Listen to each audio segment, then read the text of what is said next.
Good afternoon, everybody, and welcome to your CCG engagement event for CQRS Local.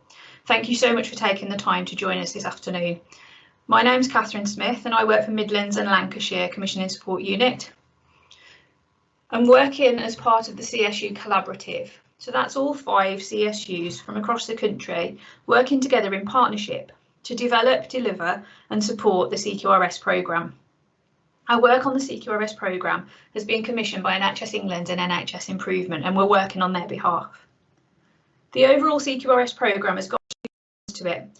The first is to take over the management of the CQRS national system that's in use across the GP practices, and that went live over this weekend. It's been a great success, and so now the CSU Collaborative are responsible for the development, the maintenance, the hosting and all of the support for the CQRS national programme. The second part of that programme, and the reason for this session today, is the introduction of CQRS Local. So, what's CQRS Local? Really simply put, CQRS Local is the one-stop shop to manage payments for local incentive schemes. So very much like the national version that I've just mentioned, but with you, the CCG, in the driving seat. The system will allow you to set up and manage your local schemes, from a simple item of service type option to a complex weighted scheme based on population. It allows you to offer those schemes to practices who can then submit claims. You, the CCG, can then authorise the payment and payments made, all within a single system, allowing swift reconciliation and multi-level reporting. We've not just dreamt the system up, the system's been developed from a system currently in use in many CCGs in the northeast of the country, and that's a system that's been developed by Next CSU. We've taken that product and we've further enhanced it to make it more flexible, to make it more powerful, and to ensure it meets the needs of all of the CCGs across the country, not just those in the northeast. We've been helped and guided on that journey by our fantastic end user working group. I've just popped some of their job titles onto the screen there so you can see the depth and the breadth of involvement that we've had in that group. So that group represents primary care commissioning and the provider community across the country. They come from all over the country, and they've really helped us to shape the system to ensure that it adds value to both the CCGs and to the practices. The people on the group have brought us all of their schemes from their various different CCGs, and they've challenged us and tested us to make sure that the system is fit for purpose and it will do what's needed, not just for one CCG in isolation, but for a whole host of different scenarios and different setups. These people are going to be using the system day in, day out when it goes live. So they've absolutely got a vested interest in making sure that it is fit for purpose. So I'm now going to run through a little demonstration of the system so that you can see how the system works in practice.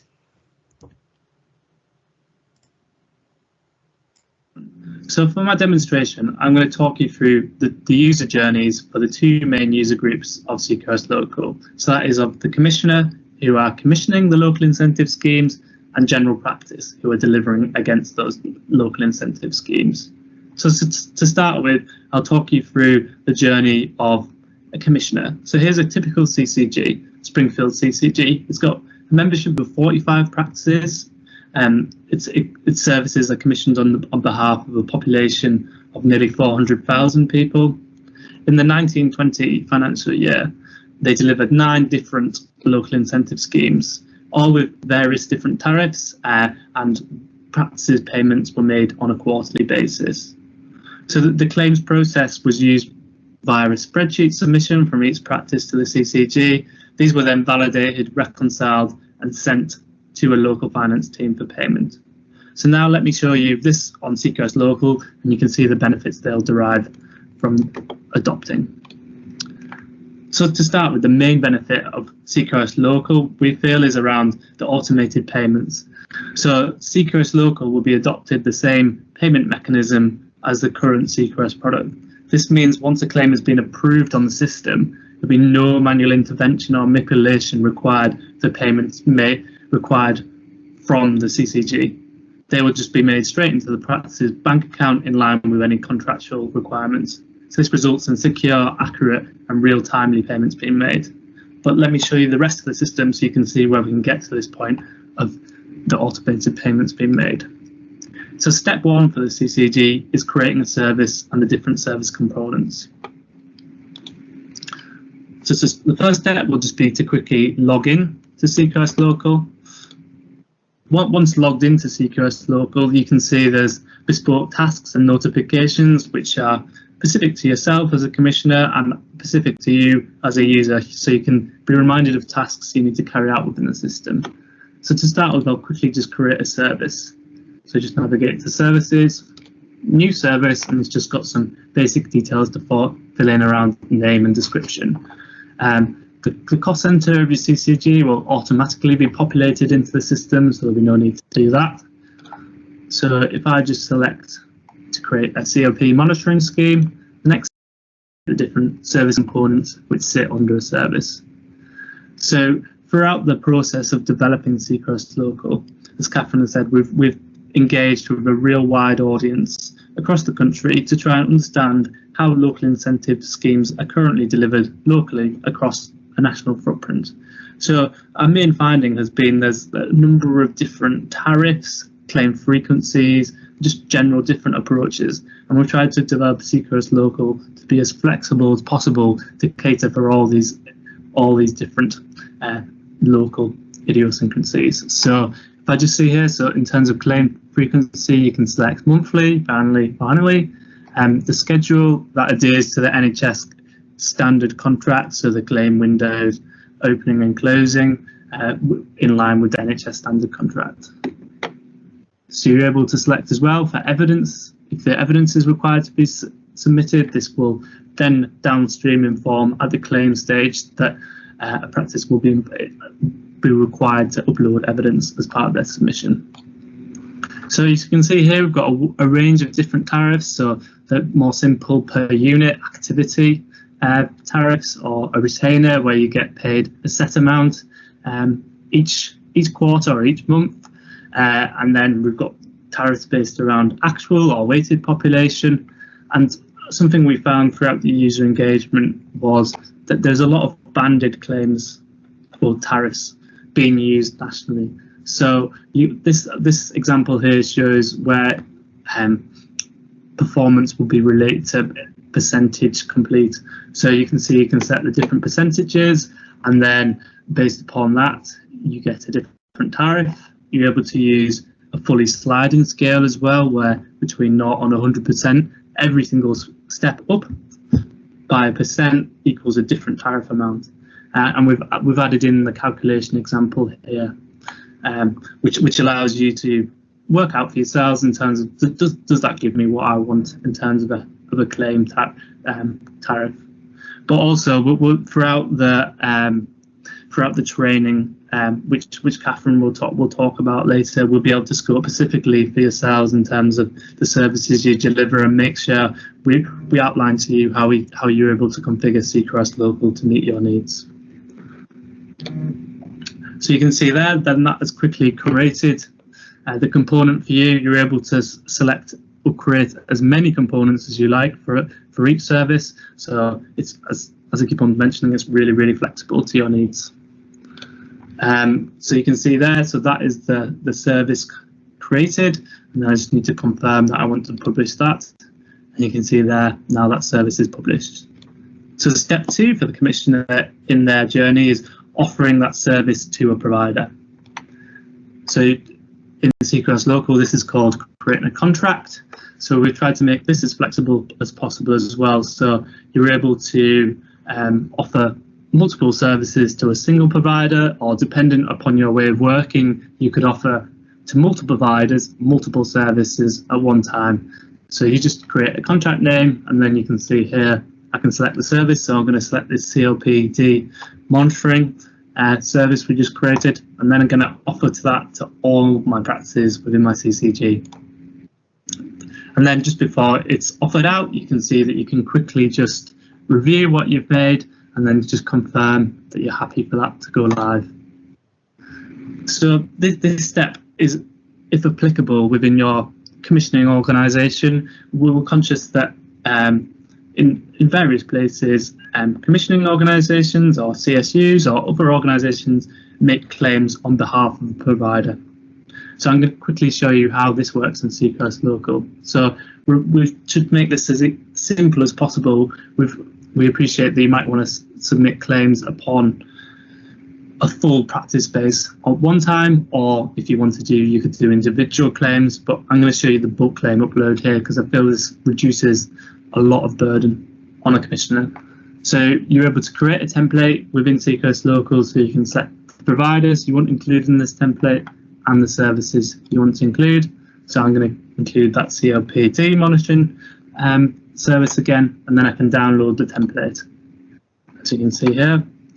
And then I can just populate it with the number of activity, well, units of activity that has been supplied by general practice, and then I'm able to upload that again to CQRS Local. So I've just done this for one practice, but in that instance, you imagine you had delivered services for 200 practices. You could upload them all at one time within that spreadsheet. So then it'll just check, and then it'll do various checks onto the spreadsheet to ensure there's no data quality issues, and just to ensure that the claim hasn't been submitted for this previously. And then I'll just create these claims. So then that simple act has just created a claim for every single one of the practices, and this will then go to a practice to validate before it comes back to a commissioner for approval into the PCSC payments process of the system. So you can see here, this is what a provider would see. So you can just see 100 units of activity. CQRS Local has calculated the value of that based upon the tariffs you've set, and the practice could either approve or decline this before it comes back to the commissioner. So that was a bulk upload on a commissioner, but also CQRS Local allows for general practice to make claims themselves, and then that would come to a commissioner for approval. So that there's clear delegation of role within the system, which is very configurable around to your ways of working. So step 4 for a commissioning organisation is to validate and approve claims. So you can see here, so this is an example of a claim that's come directly from general practice. So you're able to quickly review that. You're able to approve or decline. If you do decline a claim, you can add a description of why you've declined it, and it will then get sent back to general practice for them to either resubmit or delete as appropriate. Or if you select to approve, it will then go on to the payment process of CQRS Local, which I'm going to do here. So you can see I've just clicked that I'm ready for it to be approved for payment. So another thing to flag is this status bar. So this is visible to both sides, to general practice and commissioners. So it's real clear transparency around where claims are up to within the system, which we feel is a real benefit, as it saves time on having to have conversations around where things are up to. We're able just to check on CQRS Local. Step 5 is reporting. So this is some functionality we're building up of currently. So you're able to select the financial year you want to report on. You're able to select services. So I'll just select that CLPT testing, and then I can select the provider who submitted a claim.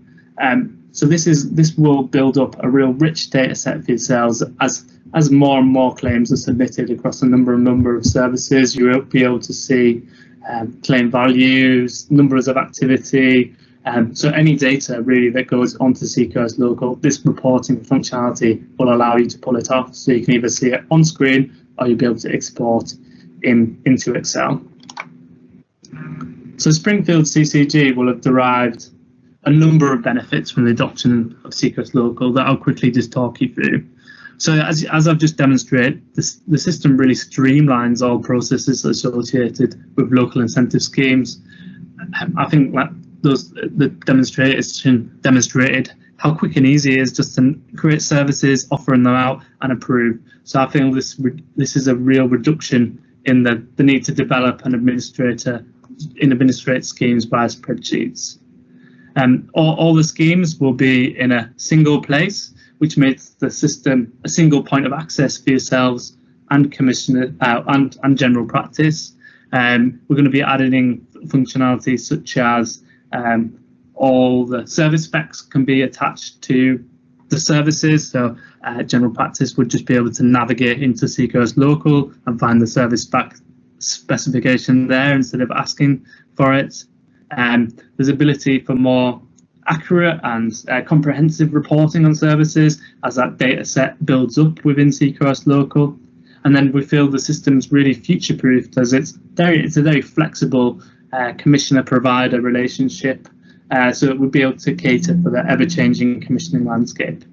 And really importantly, there's access to external support teams. So there's a service desk, there's a training team, so we'll be able to cater for all your needs within the system and make sure it's running really smoothly for you. So for the next step of the demonstration, I'll quickly talk you through the journey for CQRS Local for general practice. So the example here I'm using is Anywhere Family Practice. So they have 4 GPs and they provide clinical services to around 8,000 patients. The practice is signed up to deliver a single service under the CCG's local enhanced scheme, and currently they're extracting data from their EMIS practice at the end of each month. This is collated onto a spreadsheet and submitted to the CCG each quarter. So I'll quickly show you their journey in CQRS Local, which we feel makes it real quick and easy for them. So step 1 will be for them to create a claim. So Anywhere Family Practice will be able to they can navigate, create a new claim. So they'll either be able to manually input the number or units of activity onto CQRS Local, or if they wanted to as well, they'd be able to upload a spreadsheet whereby they would, likewise with the earlier demonstration, be able to pull out the relevant information, and CQRS Local will be able to calculate all that if they had a bigger submission to make on a monthly or quarterly basis. So quickly I'll just enter in 25 units. You can see that it's created an estimated value, and then I'm able to send that for approval within the practice to start with. So you can see that it's now pending approval. So that was a practice user, and now I'll log in as a practice admin, which would be a practice manager or a business manager who would approve the claim before it went on to the commissioner.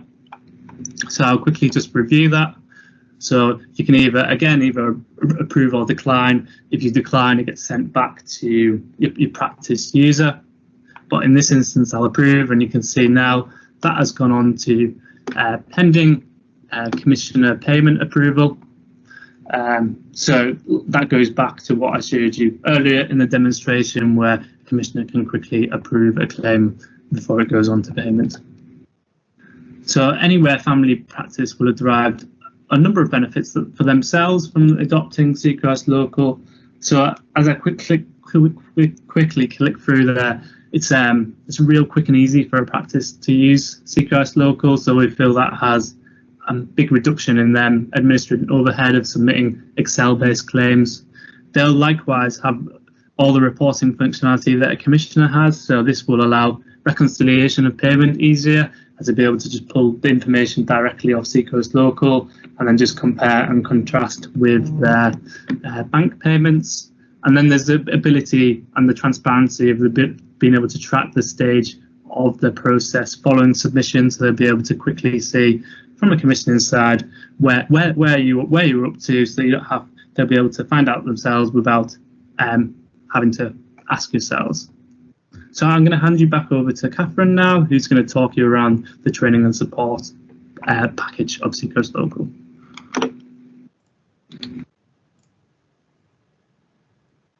So as Andrew said, training and support.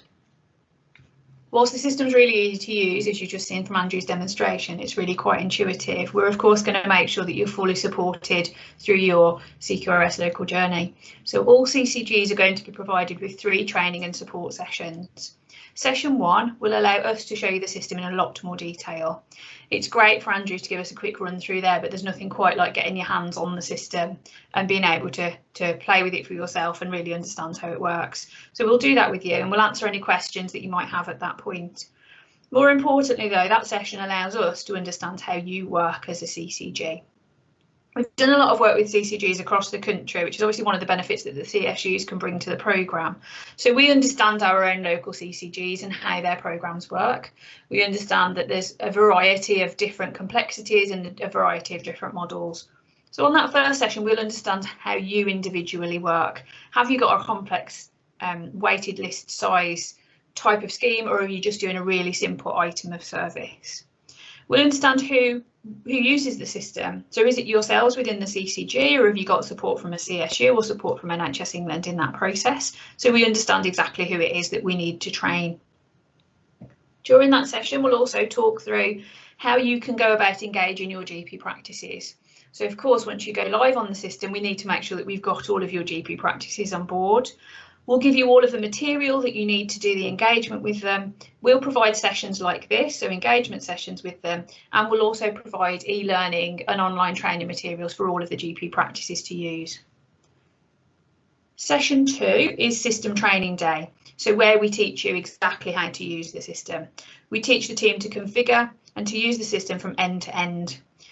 Once we step away from that session, we will also leave you with e-learning and we'll leave you with online training guides to help. So you've always got that to refer back to. And the final session, session number 3, is post go live support. So that might be when you first go live in April, or that might be when your first reporting and payment cycle commences. So that might be at the end of the first month, might be at the end of the first quarter. It's down to how you work as a CCG, and we'll work with you to schedule that at the right time and the time that suits you best. Due to the ongoing pandemic and the ever-changing pandemic situation, all training and support that we're providing to you will be done remotely via Microsoft Teams, and we don't expect to have anybody out on GP practice or on CCG sites. And finally, on training and support, everything that we're providing to you is completely free to CCGs and to practices, as of course is the system. It's funded in the same way that the national CQRS system is, and systems like Choose and Book and EPS, it's all funded centrally by NHS England. So of course, having listened to all that, we know that you'll be keen to get started. So just to run through some timelines with you. The CQRS Local system will be available to you from January for the 21-22 commissioning year. We're really encouraging CCGs to commence training and setup as soon as your local schemes are agreed. So we know that some CCGs have already got their schemes agreed, they're already signed off for next year and you're kind of ahead of the curve. We know a lot of CCGs this year, because of COVID, have rolled their schemes over into next year, and again, so they're all ready and signed off. If you are in that position, or you're going to be in that position within the next sort of 8 weeks, then we really urge you to start getting set up on the system in January.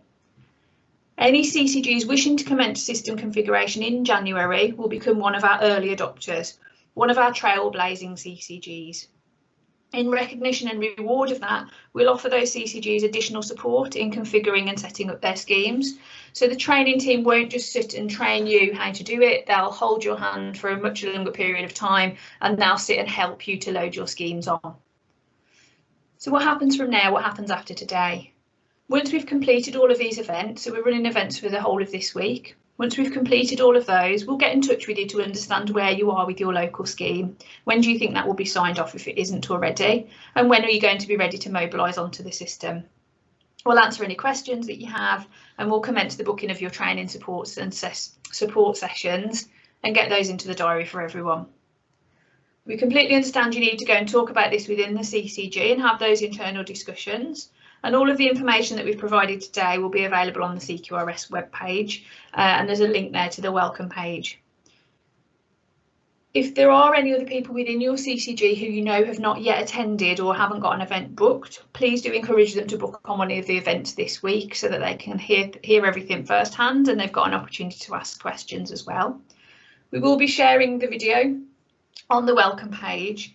And over the 10 or so sessions that we've already done, we've built up a big frequently asked questions section, and that's on the website as well for you to review. So you can go and review all of the information that you need. You all have my email address from the links that have been sent out, so feel free to get in touch with me directly if there are any questions that you have that you can't find an answer to. So it's over to you guys. If you have any questions, please pop them into the chat window. We've got a few that are there and I'll cover those off in a second. As I say, feel free to pop them in the chat or pop your hand up or just come off mute and feel free to ask those questions. So first of all, Sarah Rochford from Southampton. Does the system dispense with the need to hold a contract with the provider? Sarah, you do still need to have the contract in place and all the legal element of that in place. This doesn't dispense with the need to do that. Philip Cowley from Dudley. Would CCGs need to provide CQRS Local with list sizes, or will they be obtained nationally? They are obtained nationally, Phil, and they're updated. So they're always exactly where they need to be. So as the list sizes are updated, they update through into the system. If you have got schemes which are based on list sizes, they're based on the list size at the point of claim. So if people are doing backdated claims, it takes it from the list size at the point that the activity happened, not at the point in which they're claiming. Sarah Iyer from Harts Valley. Does this mirror CQRS, where there is also a financial approval stage after the commissioning approval has been given, or does it go straight from the commissioner approval to NHA's payment? The setup of the system is, and I think hopefully Andrew touched on this quite a lot, it's completely configurable, the system. So in terms of those approval stages that you want within your CCG, that's up to you to determine. We would recommend that you mirror exactly what you have at the moment. So if you have an administrative person checking that off against your clinical system reports, and then a commissioner approval and then a financial approval, you can mirror that exactly. You can put them into whatever order you want to, and you can set up the system as needed. So it's totally configurable, as it is in the practice as well. So you can set up various different levels within practice. Are there any other questions, either off mute or just into the chat? So Philippa Dodds from Newcastle Gateshead. Can you add services on mid-year? Yes, Philippa, you absolutely can. Yeah. So you can put things, if you start a new service mid-year, yes, you can put them on. We've made sure that we're launching the service obviously for a full commissioning year in mind of most people working in that fashion. So Mark from County Durham, can you override the list size default so that all payments were based upon list size? Yes, you can. So you can set it, if that's the way that your scheme works, that it's based on a set list size, then yes, you can set that, or you can set it to go onto the PCSE nationally obtained list.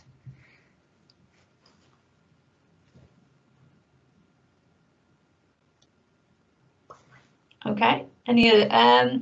So Sarah again from Harts Valley. Can we commission services from PCNs? Yeah, you can set up providers in whatever way you want to. So you can have a provider as a single GP, you could have that as a PCN, or you could have it as a federation of practices, and it's entirely up to you how you choose to do that.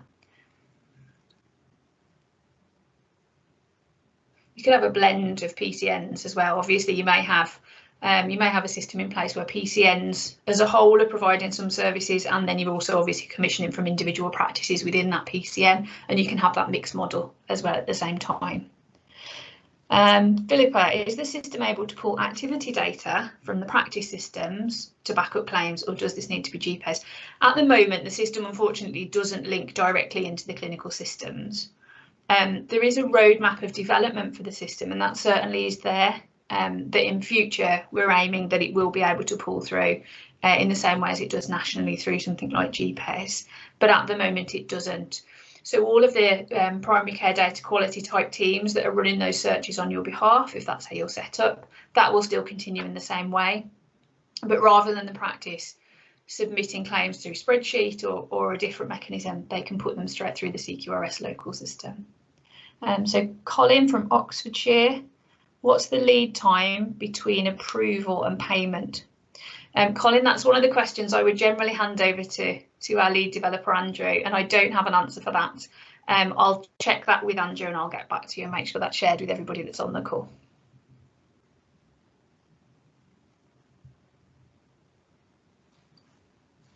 Okay, any further questions?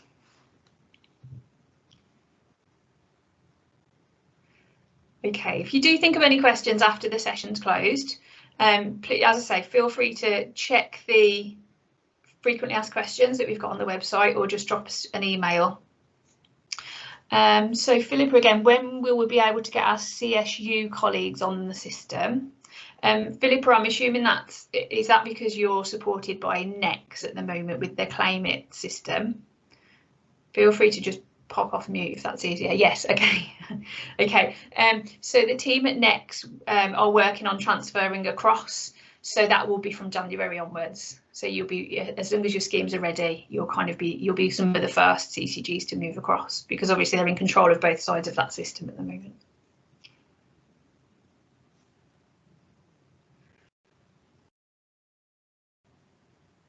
Okay, so as I say, if you have got any questions after the session, do please let us know. So really, it just remains for me to say thank you very much for your time today. I hope you found the session really helpful and really informative. Hopefully you've got all of the information that you need, but if there are any problems, do please let me know. I wish you all a really pleasant afternoon, and we really look forward to speaking to you soon. Thank you very much.